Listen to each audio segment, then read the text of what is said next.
안녕하세요. 세션에 참석해 주셔서 감사합니다. 제 이름은 이홍주입니다. AWS 코리아에서 솔루션스 아키텍트로 일하고 있고요. 오늘은 제 동료 솔루션스 아키텍트인 김익수님과 함께 여러분들 앞에 서게 됐습니다. 오늘 저희는 LLM으로부터 최상의 의도된 결과를 일관적으로 출력하기 위해서 겪으셨을 법한 어려움을 해결하는 방법에 대해서 이야기하겠습니다. 저는 프롬프트 엔지니어링이 무엇인지부터 시작해서 다양한 기법들과 프롬프트 설계에 대한 가이드라인을 말씀드릴 예정이고요. 그 뒤에 김익수님께 마이크를 넘겨드리면 익수님께서 엔트로픽의 클라우드 모델 위에서 그 프롬프트를 최적화하는 방법에 대해서 설명드릴 예정입니다. 제가 여러분들에게 이렇게 질문을 드려보겠습니다. 10 더하기 10은 무엇일까요? 젠AI에게 똑같은 질문을 하게 되면 이렇게 대답을 합니다. 아마 여러분들도 같은 대답을 생각하셨을 텐데요. 예, 틀리지 않죠. 그런데 제가 원했던 대답이 이게 아니라면 어떨까요? 제 질문을 다시 보시면 10 더하기 10이 무엇인지를 물었지 그것을 계산하라고 하지 않았습니다. 예, 질문이 애매하다고 생각하실 텐데요. 그렇다면 여기 몇 가지 예시들을 드리겠습니다. 1 더하기 1은 덧셈 문제이고 1 빼기 1은 뺄셈 문제이다 등등이죠. 이제 똑같은 질문을 다시 드리겠습니다. 10 더하기 10은 무엇인가요? 이제 여러분들은 아까와 다른 대답을 하실 것 같아요. 왜 그렇죠? 여러분들에게 어떤 문맥, 즉 컨텍스트가 제공이 됐고 그 때문에 불분명했던 문제가 명확해졌기 때문일 겁니다. 젠AI 역시 이렇게 대답을 하는데요. 이것은 젠AI 모델에게도 똑같이 해당되기 때문입니다. 젠AI 모델 역시 주어진 컨텍스트를 기반으로 답변을 생성하기 때문이죠. 그래서 우리가 모델에게 예시 문제와 답변을 컨텍스트로 제공을 해주면 또는 답변을 생성할 근거 데이터나 페르소나라고 불리는 역할 등 그 밖에 주어진 여러 가지 데이터들을 제공해 주게 되면 모델은 그것들에 편향돼서 구체화된 답변을 생성하게 됩니다. 바로 이 점을 이용해서 의도한 답변을 얻어낼 수 있는 거죠. 이후로 보실 프롬프트 엔지니어링은 이렇게 모델을 우리가 원하는 방향으로 구체화된 답변을 출력하도록 편향시키는 방법들에 대한 소개가 될 것입니다. 다른 예를 들어드리겠습니다. 예시를 보여드리기 위해 사용한 건 베드락의 챗 플레이그라운드인데요. 보이시는 것처럼 고등학교 물리 선생님의 페르소나를 정해주고 한 문장으로 답변하도록 함으로써 어떤 톤을 결정해 주었습니다. 상단에 보고 계신 것처럼 엔트로픽의 클로드 3 모델에 질문을 하고 있습니다. 양자 얽힘에 대해서 설명해 달라고 질문하자 양자 얽힘은 2개 이상의 입자가 상호작용을 해서 서로 연관된 현상이다 라고 답을 해주고 있죠. 제가 물리 전공이 아니기 때문에 얼핏 보기에 그냥 틀리지 않은 정도로만 보여지고요. 근데 특히 답변의 어휘를 보시면 고등학교 수준에서 답을 하고 있는 것 같아 보입니다. 이제 다른 페르소나로 시도해 보겠습니다. 아까 인스트럭션을 조금 수정해서 이번에는 신이 난 3살 어린아이로 페르소나를 설정하고 똑같이 한 문장으로 답하도록 했습니다. 그리고서 같은 질문을 주자 이렇게 답변을 했죠. 똑같이 양자 얽힘에 대한 설명인데 어휘나 톤이 매우 달라졌죠. 하지만 답변의 컨셉은 같다고 보여집니다. 서로 얽혀 있는 게 핵심일 테니까요. 3살짜리 아이가 이걸 알 리는 없겠죠. 하지만 안 다친다면 이런 식으로 답변을 할 것 같아요. 여기서 우리가 매우 중요한 사실에 주목을 해야 되는데요. 이용자는 2번 다 양자 얽힘에 대해서 설명해 달라고 똑같은 요청을 했음에도 모델이 출력한 결과에는 많은 차이를 보입니다. 톤에서도 그렇고요. 사용된 어휘에서도 그렇죠. 그러니 여러분들이 프롬프트 엔지니어링을 할 때 특히 어떤 모델을 고객들에게 노출시키면서 채팅 인터페이스를 사용하고 계신다면 프로덕트 오너가 기대하는 어떤 기능을 구현함에 있어서 가령 뭐 예의 바르고 도움을 줄 것 같은 인상의 그런 고객 서비스 에이전트라거나 이런 태도를 결정하는 방식으로 모델에게 그 페르소나를 설정해 줄 수 있게 되는 거죠. 이렇게 페르소나를 편향시켜서 원하는 방향으로 톤을 결정할 수 있게 됩니다. 여기 또 다른 기법들이 있습니다. 원샷 프롬프팅입니다. 여기 보고 계시는 예시는 유저와 어시스턴트의 대화 형식인데, 유저가 로스앤젤레스에서 마이애미로 비행기를 타고 갔을 때의 공항 코드를 우리가 원하는 형식으로, 여기서 보기에 대괄호 열고 LAX, MIX 대괄호 닫고의 형식으로 출력의 예시를 제공했습니다. 이제 유저가 댈러스에서 샌프란시스코로 비행기를 타고 갔을 경우에 대해서 요청을 했을 경우 어시스턴트에게 대답을 하도록 하면서 어떤 식으로 입력을 했는지를 보세요. 공항 코드 대괄호 열기를 입력했죠. 또다시 모델에게 컨텍스트를 제공을 하면서 결과를 출력을 할 때 모델로 하여금 제가 원하는 포맷으로 편향되도록 하는 거죠. 그래서 단지 공항 코드만 출력할 것이 아니라 어떤 특정 포맷으로 출력을 하게 함으로써 가령 정규 표현식 같은 걸 사용해서 원하는 정보를 쉽게 추출해낼 수 있도록 활용하게 됩니다. 그렇게 하기 위해서 일부러 특정 포맷의 시작 부분을 입력을 하고 모델로 하여금 나머지를 완성하도록 하는 겁니다. 여기서 강조하고 싶은 것은 원샷 프롬프팅은 내가 원하는 형태의 예시를 한 개만 제공했다는 거고요. 그래서 말 그대로 원샷인 거죠. 자, 그러니 여러 개의 예시를 노출시키는 경우를 퓨샷 프롬프팅이라고 합니다. 분류 문제에 아주 효과적으로 사용될 수 있는데요. 어떤 문장들이 있고 그것들을 여러 가지 분류로 구분하고 싶다면 퓨샷 프롬프팅이 효과적입니다. 구분하려고 하는 분류 각각에 대해서 예시를 주고요. 여기 보고 계시는 예시의 경우에 긍정, 부정, 중립 등인데요. 그것들 각각에 대한 예시를 모델에 제공해주고 있습니다. 그런 다음에 런타임에게 이용자로부터 질의를 입력받기 위해서 트윗이라는 변수를 사용하고 있고요. 그리고 특정 포맷으로 출력하도록 다시 포맷의 일부를 입력을 해주고 있죠. 여기까지가 단순 기법들이었다면 이제 고급 기법들에 대해서 알려드리겠습니다. 체인 오브 서트라고 하죠. 줄여서 COT라고 들어보실 수도 있을 것 같은데요. 체인 오브 서트는 좀 더 복잡한 문제들을 스텝으로 쪼갰으로써 응답을 얻어내는 것만 아니라 모델로 하여금 그 문제를 다룰 때의 답변을 생성하는 과정을 단계별로 보여주도록 하는 겁니다. RAG이라고 줄여서 부르는 Retrieval Augmented Generation 기법은 아마도 오늘날 가장 많이 구현하는 사용자 유스 케이스일 것 같은데요. RAG는 검색하는 방식으로서 가령 여러분들이 이미 알고 있는 여러분들 이름과 같은 거를 질문받았을 때 바로 답변을 할 수 있지만, 여러분들이 모른다거나 혹은 시시때때로 바뀌는 정보에 대해서 질문을 받았다면 여러분들은 검색 찬스를 써서 답변을 할 수 있잖아요. 그것과 똑같이 여러분들이 검색을 할 수 있는 지식 저장소를 LLM으로 연결을 하고 이용자로부터 질문을 받았을 때 아까의 그 데이터를 검색한 결과를 증강형 프롬프트로 만들어서 자연으로 응답을 생성해내는 것입니다. 그래서 RAG, 증강, 검색, 증강, 생성이라고 하는 거죠. 나중에 이에 대해서 시스템 디자인 측면에서 단계별로 살펴보기로 하고요. 일단 체인 오브 서트부터 말씀드리겠습니다. 체인 오브 서트는 아래 인용된 논문에서 시작이 됐는데 어떤 사고의 흐름을 이끌어내는 프롬프팅 기술입니다. 모델에게 원샷 예시를 제공을 해준 것을 보면요. 그러니까 여기서는 5개의 테이스트 공이 있었고 2개의 캔을 더 걷었는데 각각의 캔에는 3개씩 공이 들어 있었고요. 그래서 2 곱하기 3은 6이 되고 다시 처음에 5개와 6개를 더해서 총 11개가 테이스트 공이 11개가 되는 그런 답을 예시로 제공을 했죠. 이렇게 원샷 예시를 주고 새로운 복잡한 문제를 또 입력을 합니다. 여기서 말하는 복잡한 문제란 여러 단계를 거쳐야 풀 수 있는 문제를 말하는데요.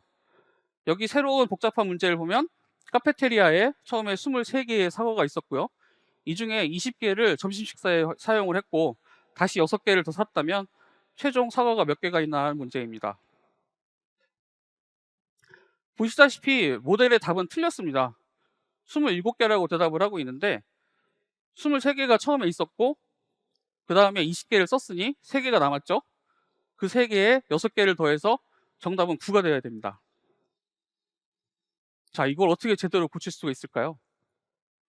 모델을 파인 튜닝 한다거나 새로운 학습 데이터로 모델을 재학습시키는 건 답이 될 수 없을 것 같습니다. 그 대신에 체인 오브 서트 프롬프팅 단계에 디테일을 추가할 수가 있습니다.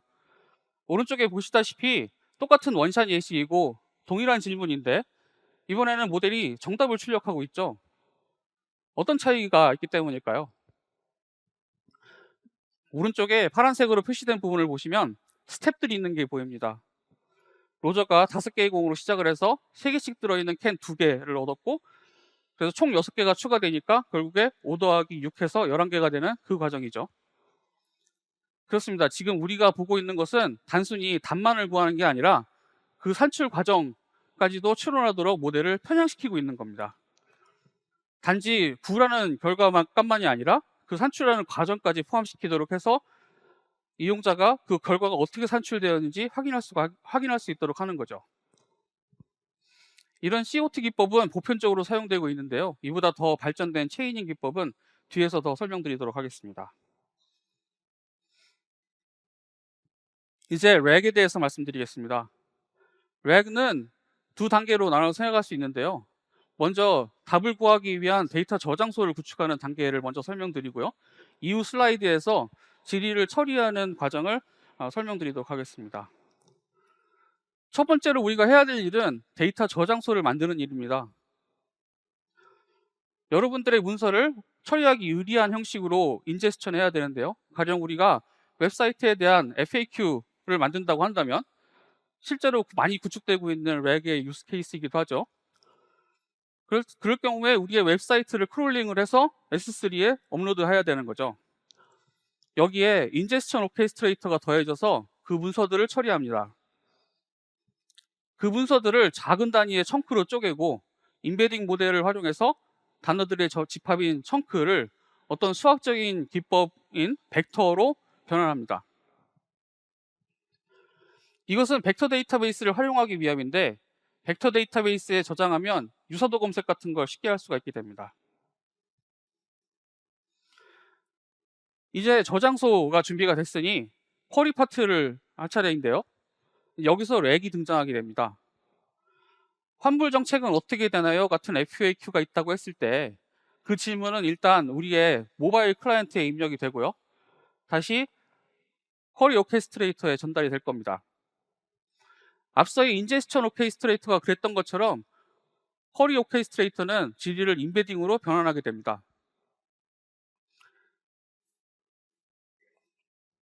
그리고 벡터 데이터베이스를 검색하게 되죠. 그래서 우리가 필요한 만큼의 탑K 결과를 응답으로 얻어내고요. 이것이 바로 R 스텝입니다. 렉 시스템을 설계한다면 여러분들은 R, AG 각각의 단계를 구축해야 합니다.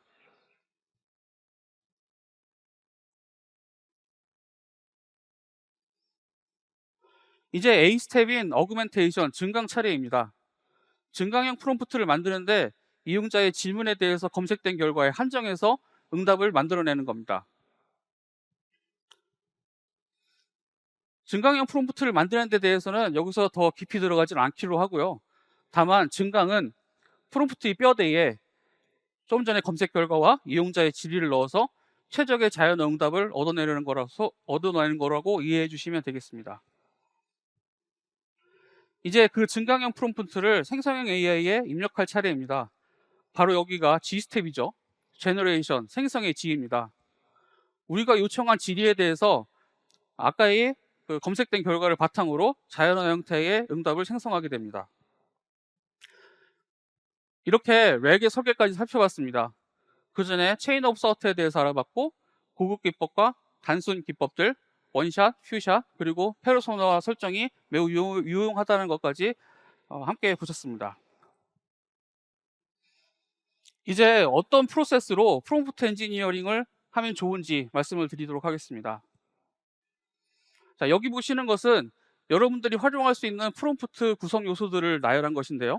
너무 많아 보여서 색깔별로 구분을 해놓았고요. 오른쪽에는 그 색깔에 매칭이 되는 예시를 표시해 놓았습니다.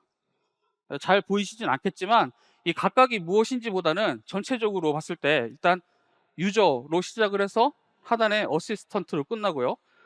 그 사이에 컨텍스트나 톤에 대한 인스트럭션 또는 모델을 생성하는 데 도움이 되는 형태의 데이터들, 그리고 어떤 출력 형식들까지 들어가는 구성을 갖게 됩니다.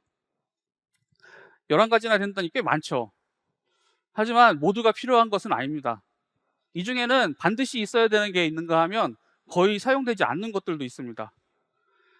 그런데 저희가 권장하는 방법은 되도록 모든 구성 요소들을 다 활용을 해서 원하는 대답에 가장 근접한 결과를 만들어낸 후에 기대한 만큼의 정확도를 희생시키지 않으면서 생략할 수 있는 요소들을 덜어내서 토큰을 절약하는 방식입니다. 그렇게 해야지 요금도 절약할 수 있으니까요.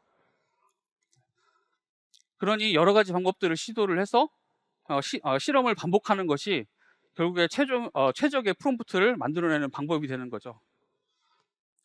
오늘 다루는 프롬프트 기법들은 사실 이론적으로 증명이 됐다기보다는 해보니까 잘 되더라라는 경험적 검증을 바탕으로 하고 있습니다. 프롬프트를 설계하는 방법에 있어서 그것이 경험적 검증을 기반으로 이루어진다는 것에 대해서 조금 더 설명을 드리도록 하겠습니다. 프롬프트를 작성하기 시작했을 때 여러분들이 처음 해야 될 것은 사실 프롬프트를 작성하는 것이 아닙니다. 혹시 소프트웨어 개발을 해보셨다면, 특히 TDD라고 부르는 테스트 드리븐 디벨롭먼트의 경험이 계시다면 그것과 거의 같다고 보시면 되는데요. 우리가 먼저 해야 될 것은 일단 테스트 케이스를 작성하는 일이어야 됩니다. 어떤 경우에는 5개 정도의 테스트 케이스도 충분하겠지만 어떤 경우에는 수천 개 이상이 필요하기도 하죠. 이는 여러분들이 무엇을 만들고자 하느냐에 따라 달려 있고요. 이러나 저러나 중요한 것은 다양하고 좋은 테스트 케이스를 만드는 일부터 시작해야 된다는 겁니다. 이상적으로는 모든 경우의 수를 커버할 수 있으면 좋겠죠. 그리고 일반적으로 생각할 수 있는 모델의 그 엣지 케이스를 포함시키면 좋습니다. 이런 엣지 케이스들은 프롬프트를 생성하는 데 있어서 발견하기 어려운 문제들을 테스트할 수 있기 때문에 여러분들이 만든 프롬프트의 성능을 측정하는 데 매우 중요한 역할을 하게 됩니다. 좋은 테스트 케이스는 어떤 있을 법한 입력 문구와 그거에 대한 최적의 답안으로 구성이 됩니다. 가령 여러분들이 수학 문제를 다루기 원한다면 어떤 숫자 형태의 응답이 될 것이고요.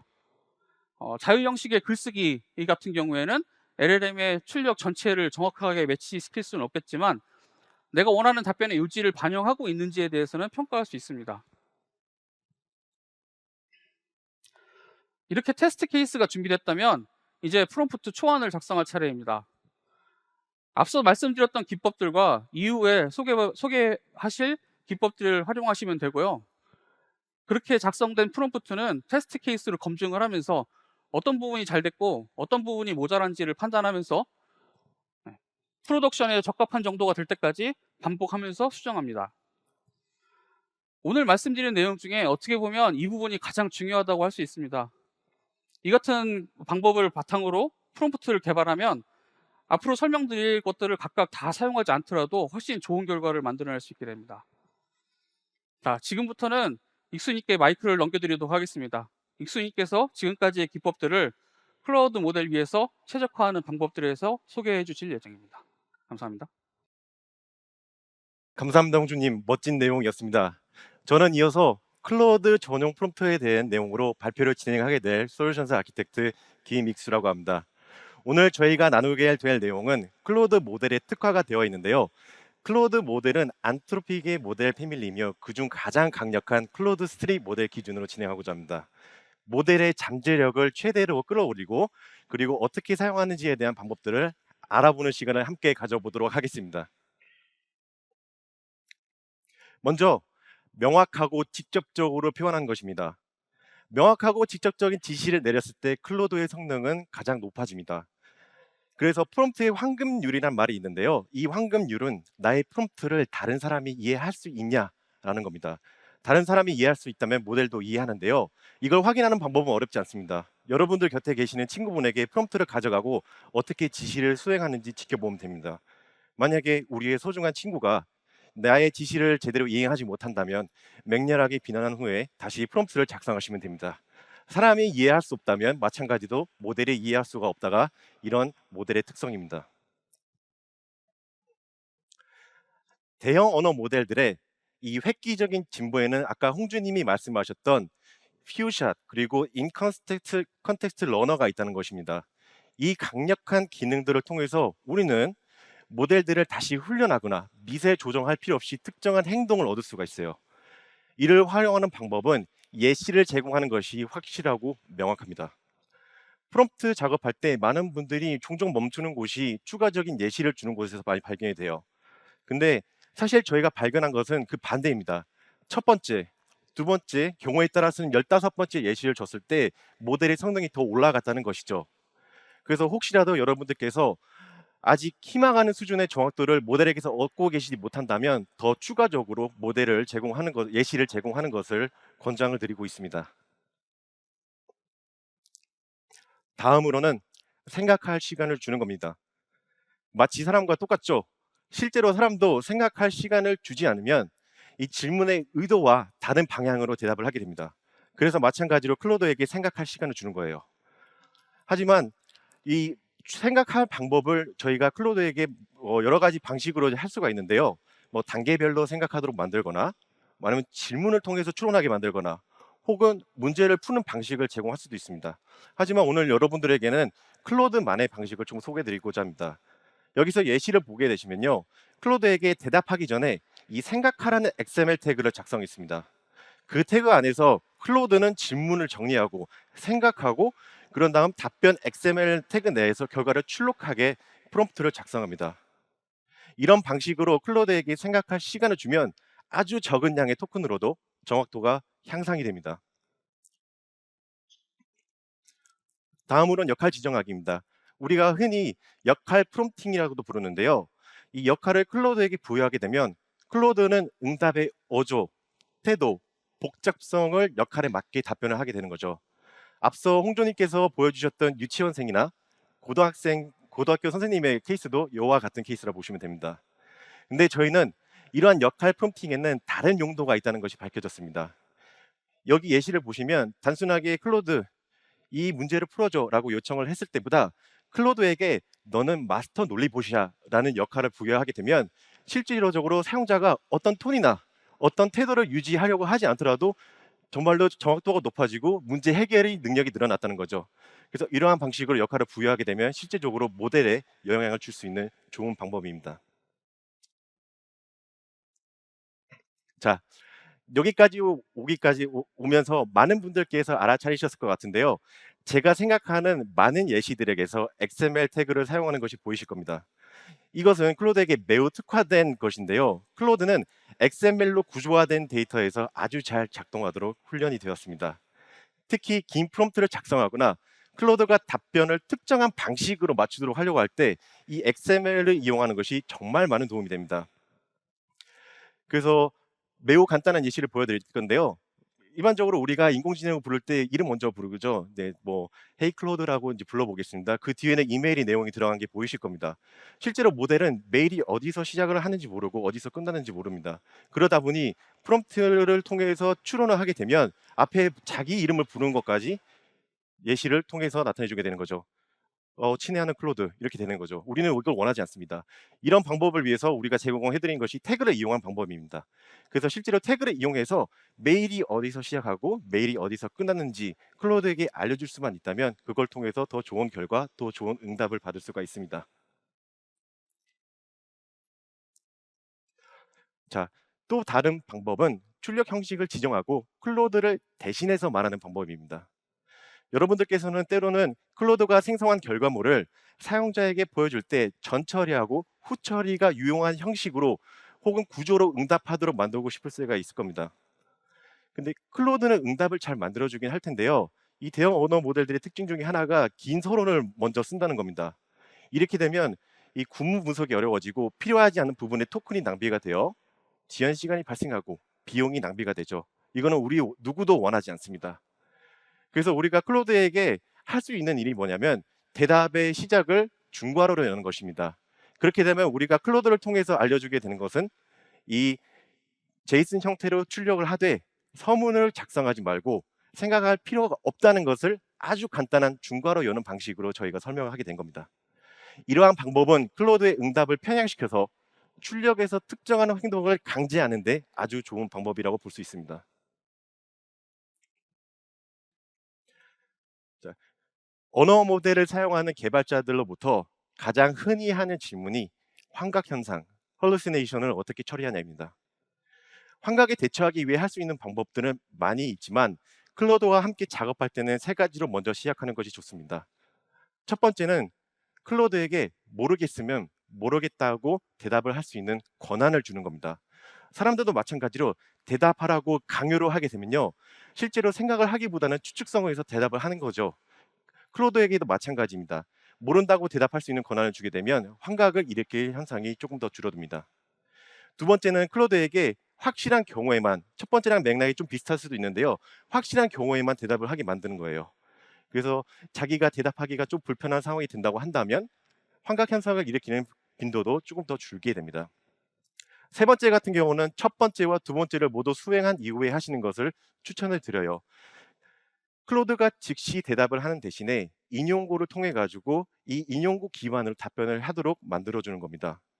이 방법은 클로드가 어디서 답변을 참고하는지 추적을 할 수가 있어서 실제로 사용자들이 모델이 어디서부터 답변을 얻었는지에 대한 추적을 할 수 있고 신뢰를 높이는 좋은 전술입니다.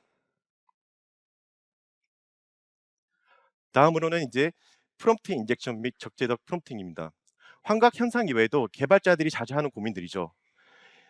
다행스럽게도 클로드는 사람의 피드백을 통한 강학습과 윤리적 AI 기술을 사용하여 프롬프트 인젝션과 적재적 프롬프팅에 대해서 강한 내성을 가지고 있습니다. 그러나 우리는 클로드가 방어하는 것들 위에 추가적인 보호층이 필요할 수가 있어요. 예를 들어서 우리가 제공하는 서비스 챗봇에서 경쟁사의 제품을 요청한다거나 혹은 필요하지 않는 정보를 지나치게 복명적으로 사용한다거나 이런 부분들이 생길 수가 있습니다. 이런 부분을 위해서 최대 보호 방법을 제공해드리고 있는데요, 유해성 판별 쿼리를 사용하는 겁니다.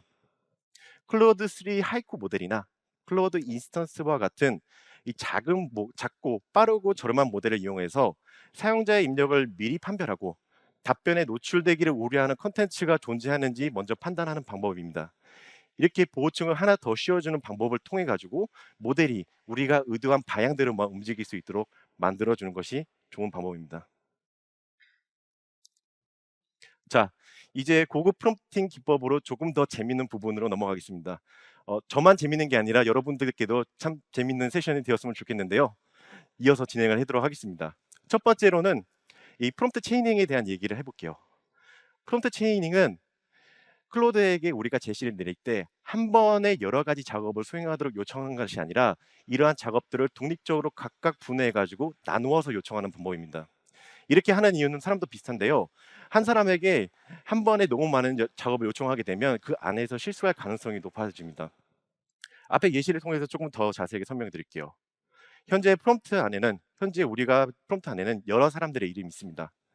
우리가 원하는 작업은 이 글에서 사람들의 이름을 추출하고 알파벳 순으로 정렬하는 거예요. 한 번의 작업을 요청하는 대신에 클로드가 먼저 텍스트를 분석해서 이름을 추출하도록 요청을 합니다.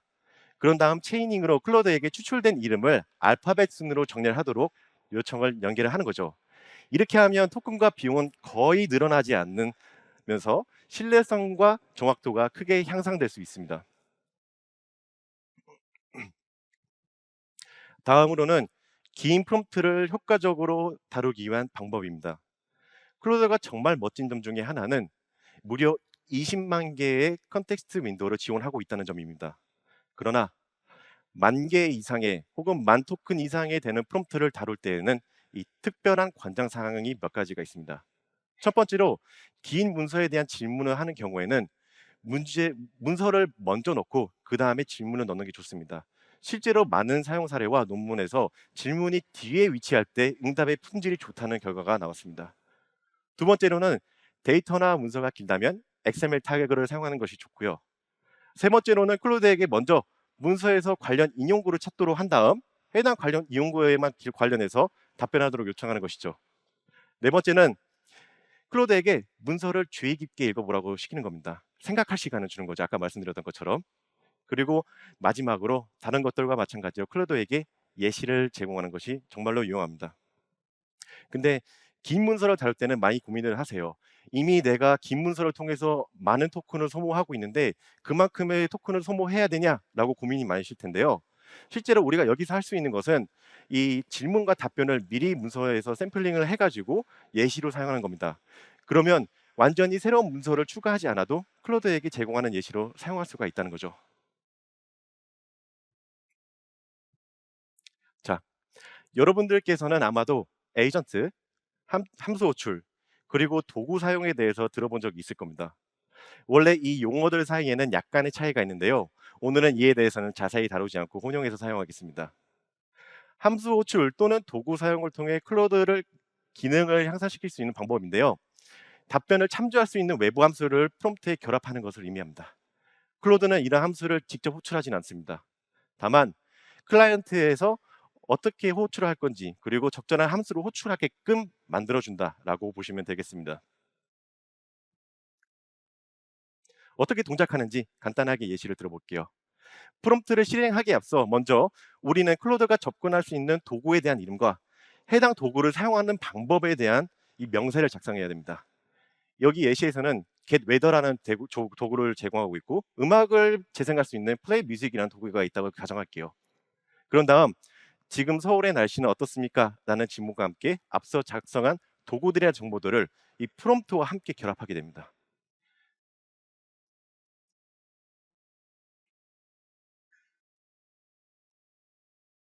그런 다음 클로드가 이 제공된 이 함수들의 관련성을 판단하고 질문에 답변하기 위해 필요한지를 결정하게 돼요. 만약 클로드가 서울의 현지 날씨를 찾는 데 도움이 되는 도구가 없다고 판단한다면 모른다고 답변하게 됩니다. 그러나 우리 같은 경우는 getWeather라는 함수를 통해서 정보를 얻을 수가 있네요. 네. 그러면 클로드는 이제 클라이언트에게 getWeather라는 함수가 필요하다고 요청을 합니다. 클라이언트는 해당 함수를 호출하고 결과를 파싱하여 클로드에게 돌려주는 거죠. 자, 이제 클로드는 날씨에 대한 정보를 알게 되었으니 클로드는 우리에게 서울의 날씨를 알려줄 수 있습니다. 도구를 통해서 우리는 클로드가 학습하지 않는 현재, 지금 인수간 서울 날씨를 출력하는 방법이었습니다. 그래서 이런 함수 호출, 기능 도구에 대한 이 팁인데요. 여러 개의 도구를 클로드에게 제공하면 결국에는 클로드가 어떤 도구를 사용할지 결정을 해야 됩니다. 그래서 따로 시간을 투자하셔가지고 함수들에 대한 좋은 설명, 주석을 작성하신다면 클로드는 더 알맞는 도구, 더 좋은 성능으로 돌아옵니다. 세부 정보를 쓰는 것이 좀 낭비 같다고 생각하실 수도 있는데요. 자세한 설명을 작성하는 것만으로도 추가적인 아키텍처를 엔지니어링하고 구성하는 데 많은 시간을 아낄 수가 있습니다. 그리고 프롬프트 내에서 가능한 경우에는 몇 가지 예시를 제공하는 것을 굉장히 권장을 드립니다. 세 번째로는 중지 시퀀스 인수를 전달해가지고 클로드가 호출을 마칠 때 도와주는 역할을 해서 성능을 올려주는 방법도 있고요. 네 번째로는 만족할 만한 결과와 성능을 얻지 못하는 경우에는 아까 말씀드렸던 체이닝을 도입하시는 것도 추천을 드립니다. 마지막으로 엔트로픽에서는 SDK를 제공하고 있다는 점도 언급드리고 싶고요. 이 SDK는 현재 베드락도 지원을 해드리고 있습니다. 실험하고 싶으신 여러분들께서는 언제든지 액세스해서 사용해 보시길 권장하고 드리고 있습니다. 자, 아까 홍준님께서도 설명하셨던 Retrieval Augmented Generation, 증강 검색 생성입니다. 현재 많은 기업들이 이 레그를 사용해 가지고 클로드 또는 대형 언어 모델들을 함께 사용하고 있습니다. 외부 지식을 통해 언어 모델을 보강하고 근거에 의해 답변을 하기 때문에 환각 현상이 많이 줄어요. 레그는 대형 언어 모델이 학습하지 못한 현재의 지식과의 결합을 가능하게 만들고요. 또한 처음부터 학습하지 못한 데이터들을 클라이언트와 안전하게 연결할 수 있도록 도와준다는 거죠. 그러면 레그는 어떻게 작동할까요? 레그는 일반적으로 사용자의 질문을 가져와서 벡터로 인베딩을 한 후에 이를 검색 엔진에다가 입력을 하게 됩니다. 그리고 이 검색 결과를 가져와서 질문과 결합해가지고 다시 LLM 모델에 전달하여 질문을 답하는 거죠. 그러나 우리가 더 일반적이고 범용적인 용도의 서비스 같은 경우에는 어떻게 해야 될까요? 만약에 여러분들의 홈페이지에 챗봇이 있다고 가정했을 때 매번 레그를 실행할 필요가 있을까요? 매번 같은 벡터 스토어를 접근해야 될까요? 화면에 지금 보이시는 것들이 이제 일반적으로 이제 전통적인 렉 설정이라고 부르는 나이브 레그라고 부르는 구성입니다. 여기에는 아까 말씀드린 범용적인 작업과 일반적인 작업을 수행할 여지가 별로 없습니다. 질문을 할 때마다 매번 조회를 수행하고 인베딩하고 검색을 수행해야 된다는 거죠. 만약 우리가 우리의 서비스가 레그를 매번 참고해야 된다면 좋은 구성인데요. 만약에 어떤 고객이 와가지고 안녕하세요, 도와주세요 라는 단순한 질문을 했을 때는 과연 필요할까요? 네, 유용하진 않을 거라고 생각을 합니다. 이런 경우 같은 경우는 이렇게 빨간색으로 표시된 부분들이 필요하지가 않습니다. 우리는 도와주세요를 모델에서 직접 개입하기를 원합니다. 그래서 추가적인 정보를 얻기 위해서는 우리는 클로드가 바로 답변 생성하기만을 원할 거예요. 때로는 이러한 나이브 렉이 혹은 렉 구성이 모델이 개입할 여지를 그리고 창의성을 제한하는 결과를 가져오기도 합니다. 또 다른 케이스를 볼까요? 아까는 상품 벡터 DB였는데 이번에는 반품에 대한 정책을 물어보기 위해서 고객 상담 서비스에 대한 벡터 스토어를 접근해야 됩니다. 원래 일반적으로 질문에 따라서 수동으로 데이터 소스를 바꾸거나 앞단의 질문의 문맥을 파악한 후에 렉을 찾아가게 만들어야 되는데요. 이러한 로직은 실제로 구현하기는 조금 복잡합니다. 그렇겠죠. 또 다른 방법도 있어요. 레그 같은 경우는 질문이 어떻게 들어가냐, 질문의 형태에 따라서도 성능이 조금 달라져요. 그래서 우리가 직접 질문을 반복하면서 변형하면서 답변을 찾아갈 수 있다면 정말 좋겠지만 효율적이지 못합니다. 그러면 모델이 직접 이러한 쿼리 리라이팅, 질문을 다시 작성하게 만들면 어떨까요? 현재 앞서 보여드린 여러 케이스들이 실제로 전통적인 렉에서는 설계하기가 정말로 어렵습니다. 그래서 제가 여기서 보여드리고 싶은 거는 도구를 렉으로서 사용하는 방법입니다. 아까랑 구조가 살짝 달라졌습니다. 먼저 클로드가 조회할 수 있는 각 데이터 소스에 대한 도구 집합을 만들어야 됩니다. 그런 다음 우리가 이 앞서 작성한 도구들의 설명을 사용자 쿼리와 결합하는 거죠. 이제 어떤 도구를 사용할지는 클로드가 선택하게 됩니다. 필요에 따라 알맞는 도구를 호출하기 위해 해당 데이터 소스에 최적화된 쿼리로도 다시 리라이팅을 할 수가 있습니다. 우리가 이전에 이야기한 렉 단계를 매번 수행하는 대신에 바로 응답을 생성하거나 혹은 추가로 다른 문서를 찾을지 결정할 수도 있습니다. 단순한 프롬프트 엔지니어링만으로도 실제로는 구현이 굉장히 어려운 아키텍처가 완성이 되는 거죠. 이런 방식으로 툴들을 도구 사용을 렉으로서 활용하는 것도 한번 시도해 보시길 권장을 드리고 있습니다. 오늘의 고급 프롬프팅 이야기까지는 여기까지입니다. 여러분들에게 재미가 있었고 도움이 되었길 바라고요. 추가적으로 저희가 알려드릴 수 있는 내용들에 대해서 조금 공개를 드릴게요. 제가 오늘 발표했던 모든 내용들은 entropic.com에서 확인이 가능합니다. 그래서 시간을 내셔가지고 따로 방문하시는 것을 추천드립니다. 프롬프트 튜토리얼, 샘플 코드, 그리고 베드락 SDK를 제공하고 있는데요. 아마 제가 오늘 했던 발표보다 훨씬 더 많은 내용들을 가져가실 수 있을 겁니다. 베드락과 관련되어 있는 문서와 실습을 위한 워크샵은 이 앞에 보이시는 QR코드를 통해서 접근하시면 되겠습니다. 그리고 스킬 빌더로 7일간의 무료 트라이얼을 이용해 보시는 것을 또한 추천을 드리고요. 오늘 긴 시간 귀한 걸음을 해주시고 저의 강연을 들어주셔서 감사합니다. 서울 서밋 1차 AWS와 함께 마지막을 잘 마무리하시길 바라겠습니다. 감사합니다. 김익수였습니다.